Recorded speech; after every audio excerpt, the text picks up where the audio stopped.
আরণ্যক তৃতীয় পরিচ্ছেদ। গ্রীষ্মকাল পড়িতে গ্র্যান্ড সাহেবের বটগাছের মাথায় পীরপৈঁতি পাহাড়ের দিক হইতে একদল বক উড়িয়া আসিয়া বসিল। দূর হইতে মনে হয় যেন বটগাছের মাথা সাদা থোকা থোকা ফুলে ভরিয়া গিয়াছে। একদিন অর্ধশুষ্ক কাশের বনের ধারে টেবিল চেয়ার পাতিয়া কাজ করিতেছি।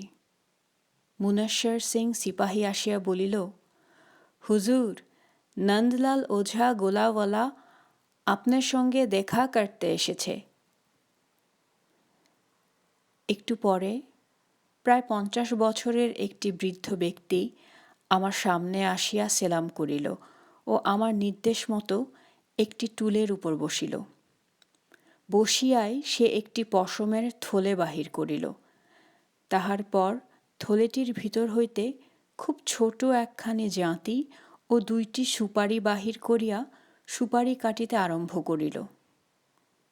পরে কাটা সুপারি হাতে রাখিয়া 2 হাত একত্র করিয়া আমার সামনে মেলিয়া ধরিয়া সসম্ভ্রমে বলিল, সুপারি লিজিয়ে হুজুর। সুপারি ওভাবে খাওয়া অভ্যেস না থাকিলেও ভদ্রতার খাতিরে লইলাম। জিজ্ঞাসা করিলাম, কোথা হতে আসা হচ্ছে, কি কাজ? তাহার উত্তরে লোকটি বলিল, তাহার নাম নন্দলাল ওঝা, মৈথিল ব্রাহ্মণ। জঙ্গলের উত্তর পূর্ব কোণে কাছারি হইতে প্রায় 11 মাইল দূরে সুংঠিয়া দিয়ারাতে তাহার বাড়ি। বাড়িতে চাষবাস আছে, কিছু সুদের কারবারও আছে। সে আসিয়াছে তার বাড়িতে আগামী পূর্ণিমার দিন আমায় নিমন্ত্রণ করিতে। আমি কি তাহার বাড়িতে দয়া করিয়া পদধূলি দিতে রাজি আছি? এ সৌভাগ্য কি তাহার হইবে? 11 মাইল দূরে এই রৌদ্রে নিমন্ত্রণ খাইতে যাইবার লোভ আমার ছিল না, কিন্তু নন্দলাল ওঝা নিতান্ত পীড়াপিড়ি করাতে অগত্যা রাজি হইলাম। তাছাড়া এ দেশের গৃহস্থ সংসার সম্বন্ধে অভিজ্ঞতা সঞ্চয় করিবার লোভও সংবরণ করিতে পারিলাম না। পূর্ণিমার দিন দুপুরের পরে দীর্ঘ কাশের জঙ্গলের মধ্যে দিয়া কাহাদের একটি হাতি আসিতেছে দেখা গেল। হাতি কাছারিতে আসিলে মাহুতের মুখে শুনিলাম হাতিটি নন্দলাল ওঝার নিজের, আমাকে লইয়া যাইতে পাঠাইয়া দিয়াছে। হাতি পাঠাইবার আবশ্যক ছিল না, কারণ আমার নিজের ঘোড়ায় অপেক্ষাকৃত অল্প সময়ে পৌঁছিতে পারিতাম। যাহাই হোক, হাতিতে চড়িয়াই নন্দলালের বাড়িতে রওনা হইলাম। সবুজ বনশিষ্য আমার পায়ের তলায়, আকাশ যেন আমার মাথায় ঠেকিয়াছে। দূর দূর দিগন্তের নীল শৈলমালার রেখা বনভূমিতে ঘিরিয়া যেন মায়ালোক রচনা করিয়াছে। আমি সে মায়ালোকের অধিবাসী। বহু দূর স্বর্গের দেবতা। কত মেঘের তলায় তলায় পৃথিবীর কত শ্যামল বনভূমির উপরকার নীল বায়ুমণ্ডল ভেদ করিয়া যেন আমার অদৃশ্য যাতায়াত। পথে চামটার বিল পড়িল। শীতের শেষেও সিল্লি আর লাল হাঁসের ঝাঁকে ভর্তি। আর একটু গরম পড়িলেই উড়িয়া পলাইবে। মাঝে মাঝে নিতান্ত দরিদ্র পল্লী, ফণিমনসা ঘেরা তামাকের ক্ষেত ও খোলায় ছাওয়া দিনকুটির। সুংঠিয়া গ্রামে হাতি ঢুকিলে দেখা গেল পথের দুধারে সারবন্দি লোক দাঁড়াইয়া আছে আমায় অভ্যর্থনা করিবার জন্য। গ্রামে ঢুকিয়া অল্প দূর পরেই নন্দলালের বাড়ি। খোলায় ছাওয়া মাটির ঘর 8-10 খানা, সবই পৃথক পৃথক, প্রকাণ্ড উঠানের মধ্যে ইতস্তত ছড়ানো। আমি বাড়িতে ঢুকিতেই 2 বার হঠাৎ বন্দুকের আওয়াজ হইল। চমকাইয়া গিয়াছি। এমন সময়ে সহাস্য মুখে নন্দলাল ওঝা আসিয়া আমায় অভ্যর্থনা করিয়া বাড়িতে লইয়া গিয়া একটা বড় ঘরের দাওয়ায় চেয়ারে বসাইল। চেয়ারখানি এদেশের শিশু কাঠের তৈয়ারি এবং এদেশের গ্রাম্য মিস্ত্রির হাতেই গড়া। তাহার পর 10-11 বছরের একটি ছোট মেয়ে আসিয়া আমার সামনে একখানা থালা ধরিল। থালায় গোটা কতক আস্ত পান, আস্ত সুপারি, একটা মধুপর্কের মতো ছোট বাটিতে সামান্য একটু আতর, কয়েকটি শুষ্ক খেজুর। ইহা লইয়া কি করিতে হয় আমার জানা নাই। আমি আনাড়ির মতো হাসিলাম ও বাটি হইতে আঙুলের আগায় একটু আতর তুলিয়া লইলাম মাত্র। মেয়েটিকে 2-1টি ভদ্রতাসূচক মিষ্টি কথাও বলিলাম। মেয়েটি থালা আমার সামনে রাখিয়া চলিয়া গেল। তারপর খাওয়ানোর ব্যবস্থা। নন্দলাল যে ঘটা করিয়া খাওয়াইবার ব্যবস্থা করিয়াছে তাহা আমার ধারণা ছিল না। প্রকাণ্ড কাঠের পিঁড়ির আসন পাতা, সম্মুখে এমন আকারের একখানি পিতলের থালা আসিল যাহাতে করিয়া আমাদের দেশে দুর্গাপূজার বড় নৈবেদ্য সাজায়। থালায় হাতির কানের মতো পুরি, বাথুয়া শাক ভাজা, পাকা শশার রায়তা, কাঁচা তেঁতুলের ঝোল, মহিষের দুধের দই, পেঁড়া। খাবার জিনিসের এমন অদ্ভুত যোগাযোগ কখনো দেখি নাই। আমায় দেখিবার জন্য উঠানে লোকে লোকারণ্য হইয়া গিয়াছে ও আমার দিকে এমনভাবে চাহিতেছে যে আমি যেন এক অদৃষ্টপূর্ব জীব। শুনিলাম ইহারা সকলেই নন্দলালের প্রজা। সন্ধ্যার পূর্বে উঠিয়া আসিবার সময় নন্দলাল একটি ছোট থলি আমার হাতে দিয়া বলিল, হুজুর কি নজরানা। আশ্চর্য হইয়া গেলাম। থলিতে অনেক টাকা, 50-এর কম নয়। এত টাকা কেহ কাহাকেও নজরানা দেয় না। তাছাড়া নন্দলাল আমার প্রজাও নয়।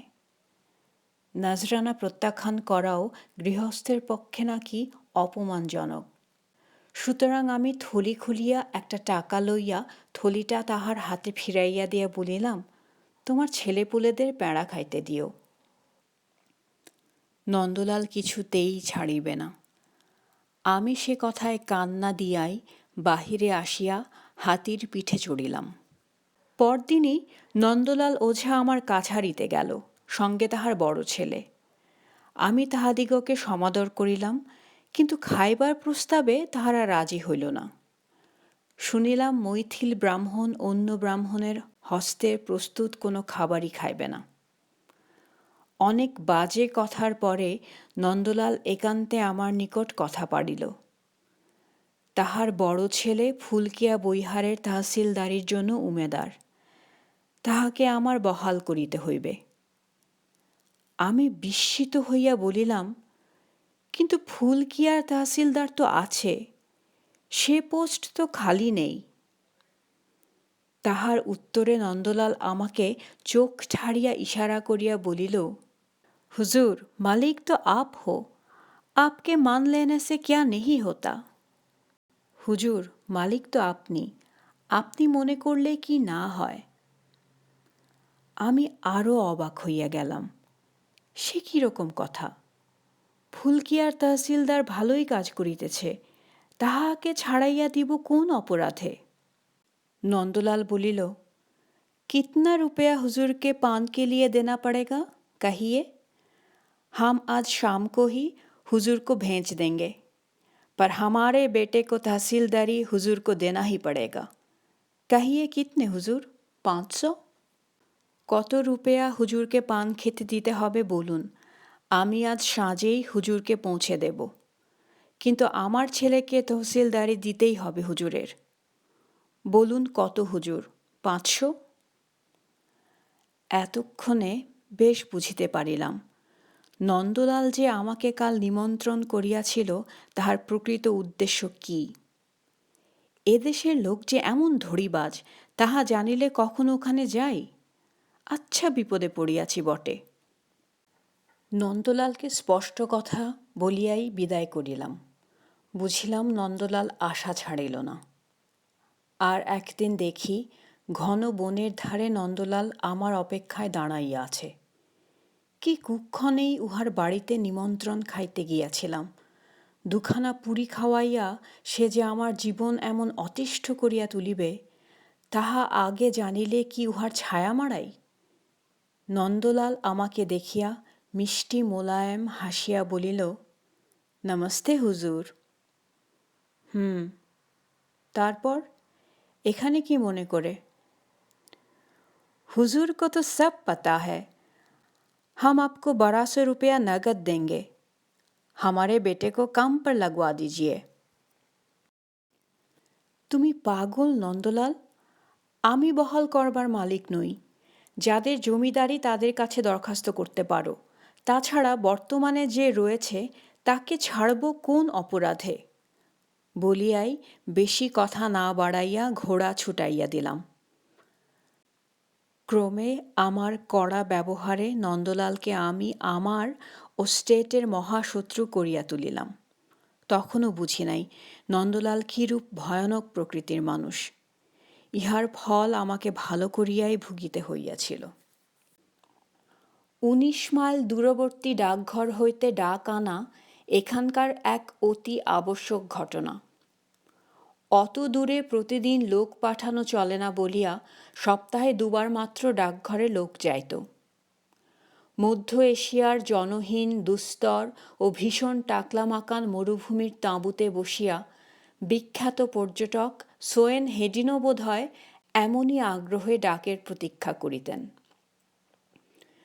আজ 8-9 মাস এখানে আসিবার ফলে দিনের পর দিন, রাতের পর রাত এই জনহীন বনপ্রান্তরে সূর্যাস্ত, নক্ষত্ররাজি, চাঁদের উদয়, জ্যোৎস্না ও বনের মধ্যে নীলগায়ের দৌড় দেখিতে দেখিতে যে বহির্জগতের সঙ্গে সকল যোগ হারাইয়া ফেলিয়াছি, ডাকের চিঠি কয়েকখানির মধ্য দিয়া আবার তাহার সহিত একটা সংযোগ স্থাপিত হইত। নির্দিষ্ট দিনে জওয়াহিরলাল সিং ডাক আনিতে গিয়াছে। আজ দুপুরে সে আসিবে। আমিও বাঙালি মুহুরি বাবুটি ঘন ঘন জঙ্গলের দিকে চাহিতেছি। কাছারি হইতে মাইল 1.5 দূরে একটা উঁচু ঢিবির উপর দিয়া পথ। ওখানে আসিলে জওয়াহিরলাল সিংকে বেশ স্পষ্ট দেখা যায়। বেলা দুপুর হইয়া গেল। জওয়াহিরলালের দেখা নাই। আমি ঘন ঘন ঘর বাহির করিতেছি। এখানে আপিসের কাজের সংখ্যা নিতান্ত কম নয়। বিভিন্ন আমিনের রিপোর্ট দেখা, দৈনিক ক্যাশ বই সই করা, সদরের চিঠিপত্রের উত্তর লেখা, পাটোয়ারি ও তহসিলদারের আদায়ের হিসাব পরীক্ষা, নানাবিধ দরখাস্তের ডিগ্রি ডিসমিস করা, পূর্ণিয়া, মুঙ্গের, ভাগলপুর প্রভৃতি স্থানে নানা আদালতে নানা প্রকার মামলা ঝুলিতেছে। ওই সকল স্থানের উকিল ও মামলা তদবিরকারকদের রিপোর্ট পাঠ ও তার উত্তর দেওয়া, আরও নানা প্রকার বড় ও খুচরা কাজ প্রতিদিন নিয়ম মতো না করিলে 2-3 দিনে এত জমিয়া যায় যে তখন কাজ শেষ করিতে প্রাণান্ত হইয়া ওঠে। ডাক আসিবার সঙ্গে সঙ্গে আবার একরাশি কাজ আসিয়া পড়ে। শহরের নানা ধরনের চিঠি, নানা ধরনের আদেশ, অমুক জায়গায় যাও, অমুকের সঙ্গে অমুক মহালের বন্দোবস্ত করো ইত্যাদি। বেলা 3টার সময় জওয়াহিরলালের সাদা পাগড়ি রৌদ্রে চকচক করিতেছে দেখা গেল। বাঙালি মুহুরি বাবু হাঁকিলেন, ম্যানেজার বাবু আসুন, ডাক পেয়াদা আসছে, ওই যে। আপিসের বাহিরে আসিলাম। ইতিমধ্যে জওয়াহিরলাল আবার ঢিবি হইতে নামিয়া জঙ্গলের মধ্যে ঢুকিয়া পড়িয়াছে। আমি অপেরা গ্লাস আনাইয়া দেখিলাম দূরে জঙ্গলের মধ্যে দীর্ঘ দীর্ঘ ঘাসের ও বনঝাউয়ের মধ্যে সে আসিতেছে বটে, আর আপিসের কাজে মন বসিল না। সে কি আকুল প্রতীক্ষা! যে জিনিস যত দুষ্প্রাপ্য মানুষের মনের কাছে, তাহার মূল্য তত বেশি। এ কথা খুবই সত্য যে এই মূল্য মানুষের মন গড়া একটি কৃত্রিম মূল্য। প্রার্থিত জিনিসের সত্যকার উৎকর্ষ বা অপকর্ষের সঙ্গে এর কোনো সম্বন্ধ নাই। কিন্তু জগতের অধিকাংশ জিনিসের উপরই একটা কৃত্রিম মূল্য আরোপ করিয়াই তো আমরা তাকে বড় বা ছোট করি। জওয়াহিরলালকে কাছারির সামনে একটা অপরিসর বালুময় নাবাল জমির ওপারে দেখা গেল। আমি চেয়ার ছাড়িয়া উঠিলাম। মুহুরীবাবু আগাইয়া গেলেন। জওয়াহিরলাল আসিয়া সেলাম করিয়া দাঁড়াইল এবং পকেট হইতে চিঠির তাড়া বাহির করিয়া মুহুরীবাবুর হাতে দিল। আমারও খান 2 পত্র আছে। অতি পরিচিত হাতের লেখা। চিঠি পড়িতে পড়িতে চারিপাশের জঙ্গলের দিকে চাহিয়া নিজেই অবাক হইয়া গেলাম। কোথায় আছি? কখনো ভাবি নাই আমি এখানে কোনো দিন থাকিব। কলিকাতার আড্ডা ছাড়িয়া এমন জায়গায় দিনের পর দিন কাটাইব। একখানা বিলাতি ম্যাগাজিনের গ্রাহক হইয়াছি। আজ সেখানা আসিয়াছে। মোড়কের উপরে লেখা উড়োজাহাজের ডাকে। জনাকীর্ণ কলিকাতা শহরের বুকে বসিয়া 20 শতাব্দীর এই বৈজ্ঞানিক আবিষ্কারের সুখ কি বোঝা যাইবে? এখানে এই নির্জন বন প্রদেশ সকল বিষয়েই ভাবিবার ও অবাক হইবার অবকাশ আছে। এখানকার পারিপার্শ্বিক অবস্থা সে অনুভূতি আনয়ন করে। যদি সত্য কথা বলিতে হয়, জীবনে ভাবিয়া দেখিবার শিক্ষা এইখানে আসিয়াই পাইয়াছি। কত কথা মনে জাগে, কত পুরনো কথা মনে হয়। নিজের মনকে এমন করিয়া কখনো উপভোগ করি নাই। এখানে সহস্র প্রকার অসুবিধার মধ্যেও সেই আনন্দ আমাকে যেন একটা নেশার মতো পাইয়া বসিতেছে দিন দিন। অথচ সত্যই আমি প্রশান্ত মহাসমুদ্রের কোনো জনহীন দ্বীপে একা পরিত্যক্ত হই নাই। বোধহয় 32 মাইলের মধ্যে রেল স্টেশন। সেখানে ট্রেনে চড়িয়া 1 ঘণ্টার মধ্যে পূর্ণিয়া যাইতে পারি। 3 ঘণ্টার মধ্যে মুঙ্গের যাইতে পারি। কিন্তু প্রথম তো রেল স্টেশনে যাইতেই বেজায় কষ্ট। সে কষ্ট স্বীকার করিতে পারি যদি পূর্ণিয়া বা মুঙ্গের শহরে গিয়া কিছু লাভ থাকে। এমনি দেখিতেছি কোনো লাভই নাই। না আমাকে সেখানে কেউ চেনে, না আমি কাউকে চিনি। কি হইবে গিয়া? কলিকাতা হইতে আসিয়া বই আর বন্ধু-বান্ধবের সঙ্গে গল্প ও আলোচনার অভাব এত বেশি অনুভব করি যে কতবার ভাবিয়াছি এ জীবন আমার পক্ষে অসহ্য। কলিকাতাতেই আমার সব। পূর্ণিয়া বা মুঙ্গেরে কে আছে যে সেখানে যাইব? কিন্তু সদর অফিসের বিনা অনুমতিতে কলিকাতায় যাইতে পারি না। তাছাড়া অর্থ ব্যয়ও এত বেশি যে 2-5 দিনের জন্য যাওয়া পোষায় না।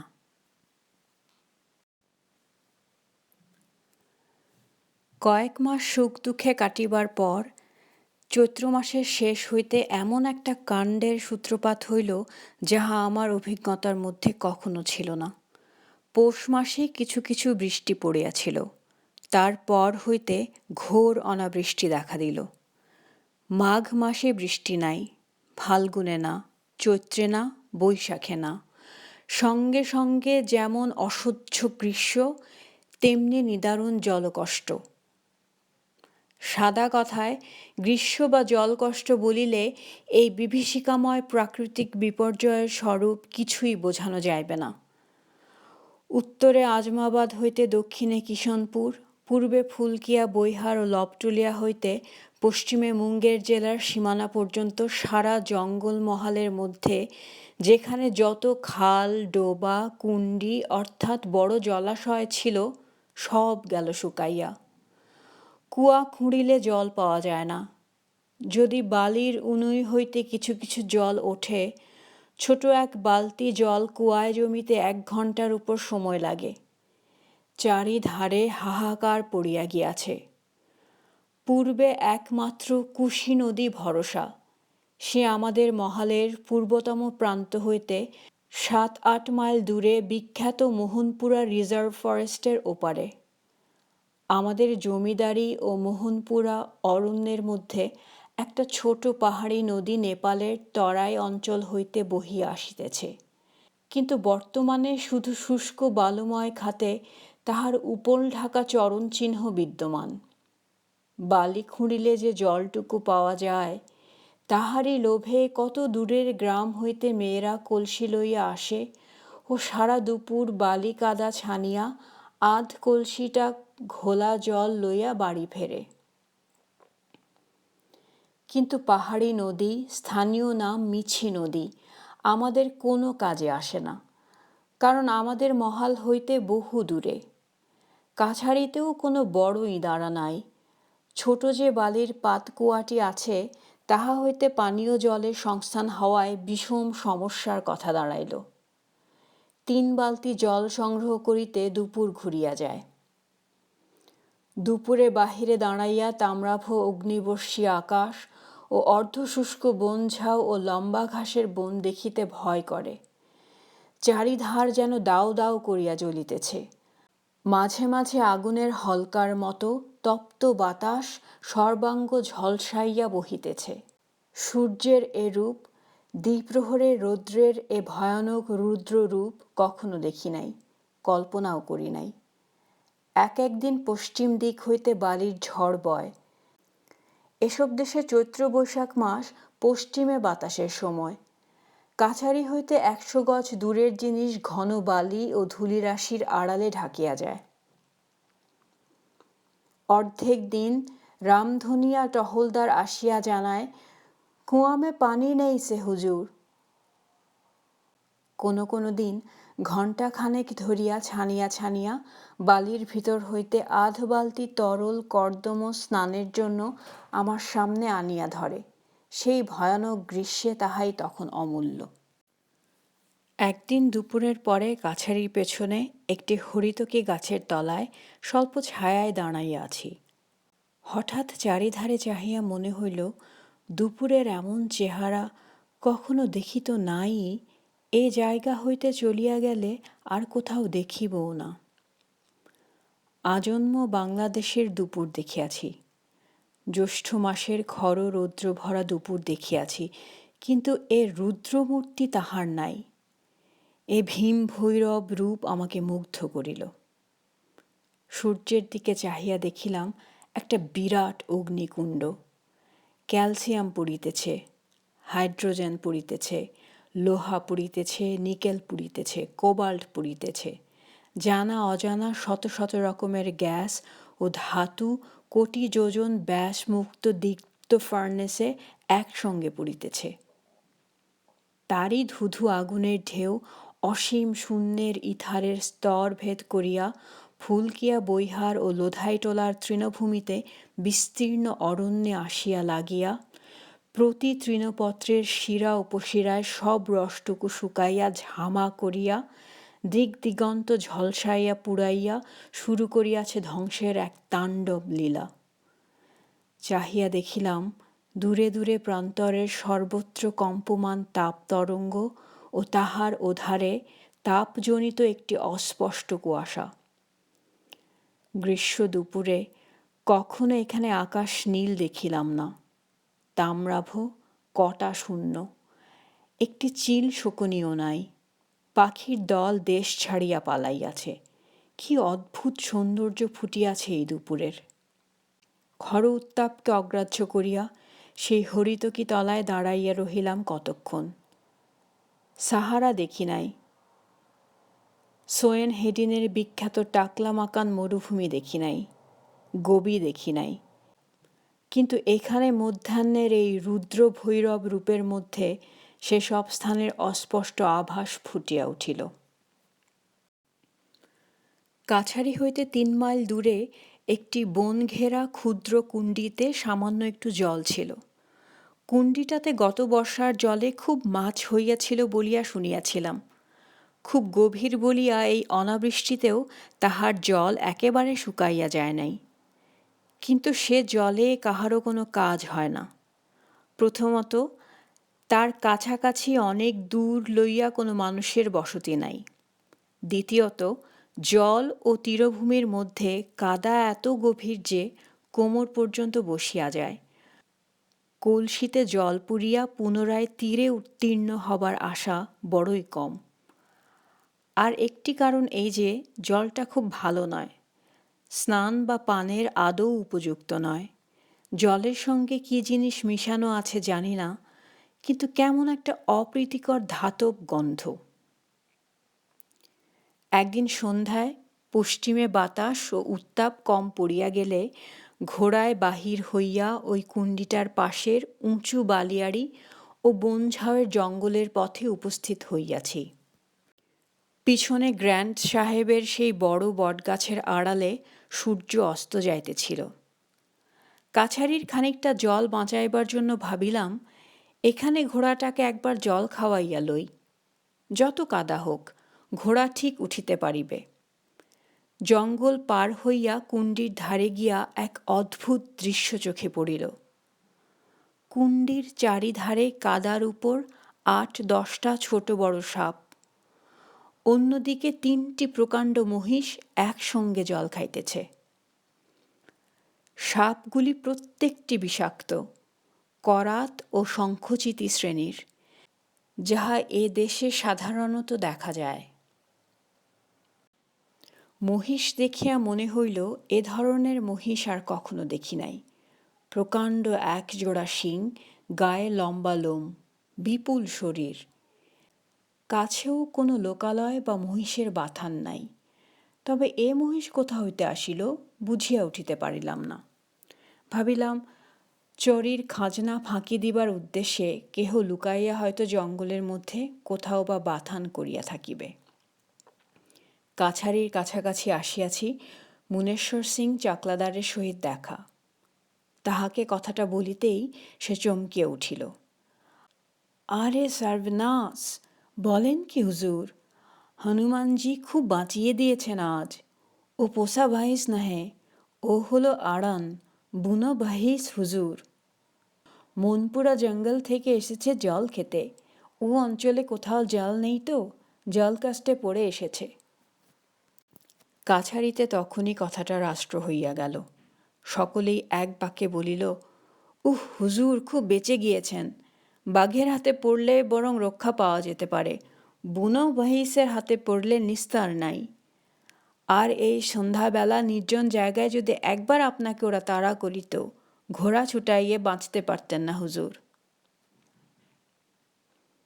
তারপর হইতে জঙ্গল ঘেরা ওই ছোট কুণ্ডিটা বন্য জানোয়ারের জলপানের একটা প্রধান আড্ডা হইয়া দাঁড়াইল।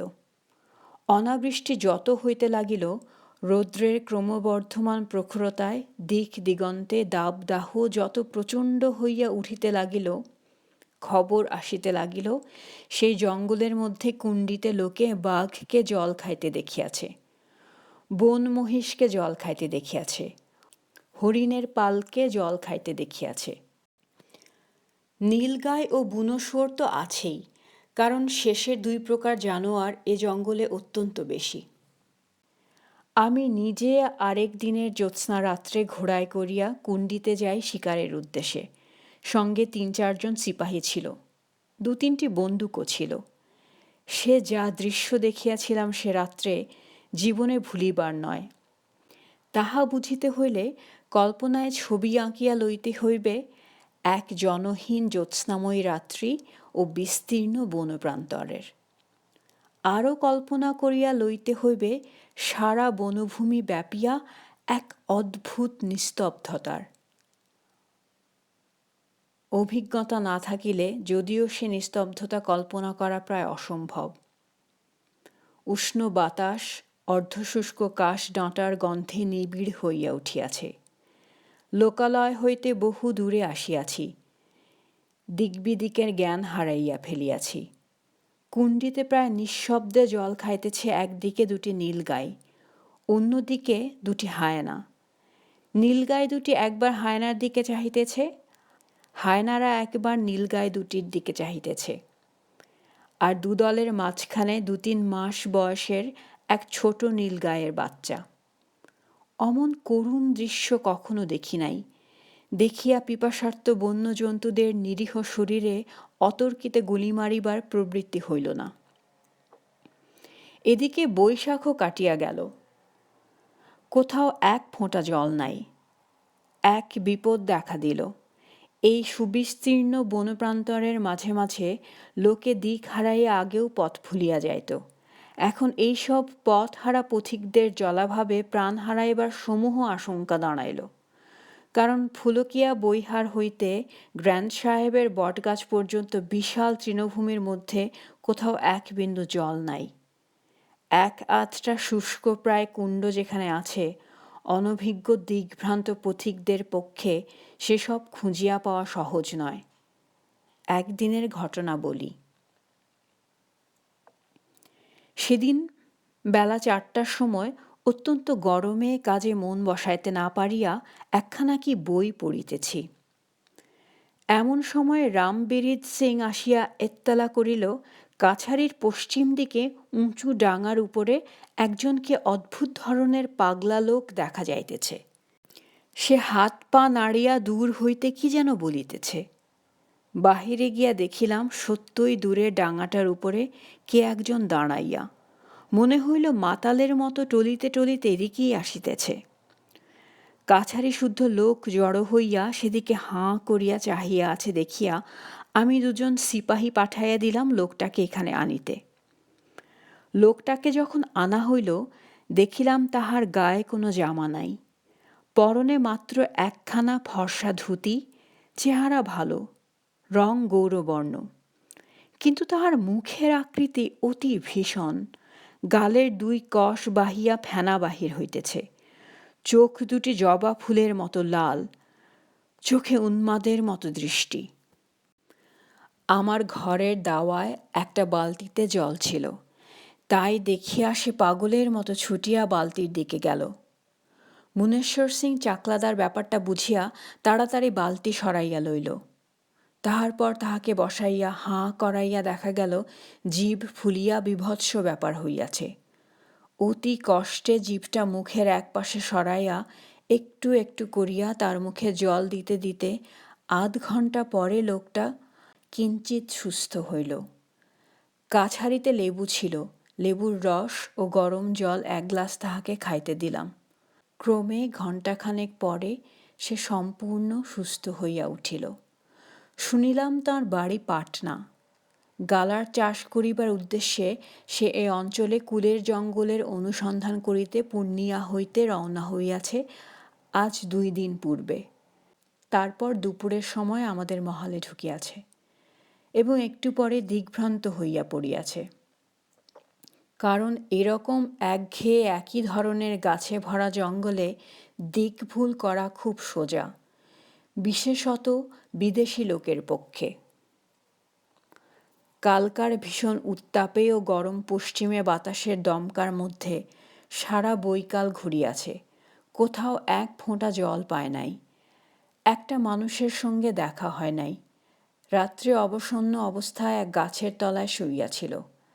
আজ সকাল হইতে আবার ঘোরা শুরু করিয়াছে।